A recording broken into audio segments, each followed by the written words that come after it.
Je suis sûr que tu as déjà entendu cette phrase « Les voyages forment la jeunesse ». Je ne sais pas si c'est vrai, mais en tout cas dans cette vidéo, moi je vais te donner mes 5 choses, mes 5 trucs que j'ai appris en voyage. C'est parti. C'est chaud, c'est chaud, c'est chaud. Numéro 1, faire confiance à son instinct. Alors oui, c'est sûr qu'en voyage, c'est là où mon instinct était le plus développé, parce qu'en fait, tu te retrouves à l'opposé, à l'autre bout du monde, tu te retrouves complètement perdu, seul avec toi-même, quand tu voyages seul, bien sûr. Et du coup, c'est là où tu dois te fier un peu seulement à toi. Et je me suis rendu compte qu'à chaque fois que j'avais, par exemple, un instinct sur une chose, que par exemple, je pensais que ça, il fallait que j'aille dans cette direction-là, ou plutôt dans cette direction-là, à chaque fois, c'était bien, je me trompais pas. Donc maintenant, je sais que mon instinct, je peux m'y fier sereinement, et je l'écoute beaucoup plus qu'avant. Numéro 2, les gens, c'est le plus important.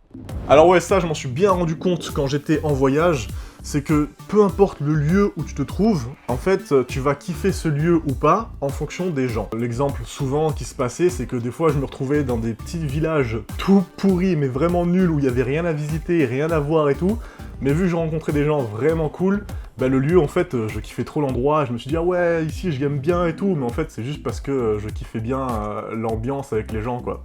Et des fois, à contrario, je me retrouve dans un endroit vraiment stylé, vraiment classe, ville magnifique, paysage, tout ce que tu veux, mais étant donné qu'il y avait personne ou des gens pas très intéressants, la ville ou le lieu en question, tu en profites moins et c'est beaucoup moins agréable. Numéro 3, on peut voyager sans argent. Ouais, donc ça, c'est un peu cliché, mais en fait, quand je me suis retrouvé dans la situation où j'étais vraiment en galère d'argent, où j'avais vraiment rien, où c'était la dèche totale, par exemple au Pérou ou en Colombie, je me suis aperçu que, en fait, ça allait, en fait. Je peux m'en sortir, tu te débrouilles, tu t'adaptes forcément à la situation, et au final, ça se passe bien. Il y a toujours un peu cette question qui revient, des fois sur les forums, où genre, ah, si tu te retrouves SDF, si t'as plus d'argent, t'es complètement ruiné, comment tu fais, c'est horrible, blablabla. Mais au final, non, ça va, ça se vit bien, je sais que je pourrais m'en sortir, que je pourrais me débrouiller, et que ça va aller, quoi. Numéro 4, ne pas avoir peur 2 fois.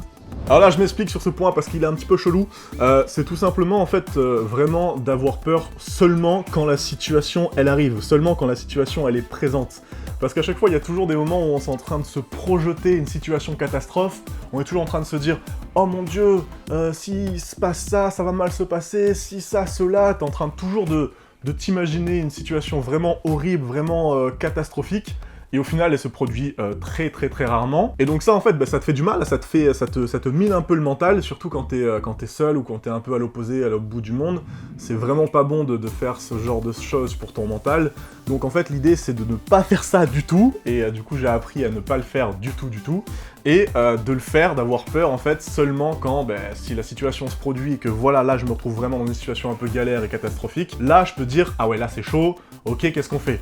Mais il faut jamais se projeter dans des situations catastrophiques avant, parce que sinon, t'as peur tout le temps, en fait. T'as peur avant, t'as peur après, t'as peur pendant le truc, et du coup, ça te plombe le moral, et c'est vraiment pas bon. Numéro 5, on s'adapte à tout.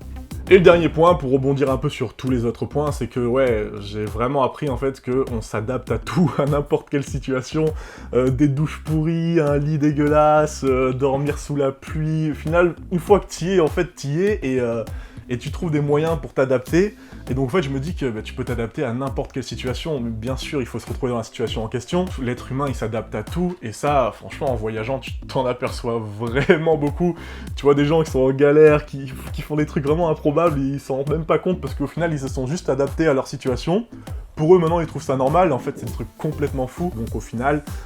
pas d'inquiétude, dans tous les cas, tu vas t'adapter. Voilà, c'était mes 5 choses que j'ai apprises, il y en a bien d'autres, mais on va dire que je les ai un petit peu résumées, pour pas que ça fasse trop long déjà que la vidéo, je veux pas qu'elle dure une éternité. Comme d'hab, moi je te dis, je vais mettre le petit bouton juste là pour s'abonner, si t'as envie de suivre et faire grossir cette chaîne et de me soutenir. Et si t'as envie de voir une prochaine vidéo, elle sera vers là, par là, quelque part par ici, là. Enfin voilà, bref. Moi je te dis du coup, à dans une prochaine vidéo. Tchuss!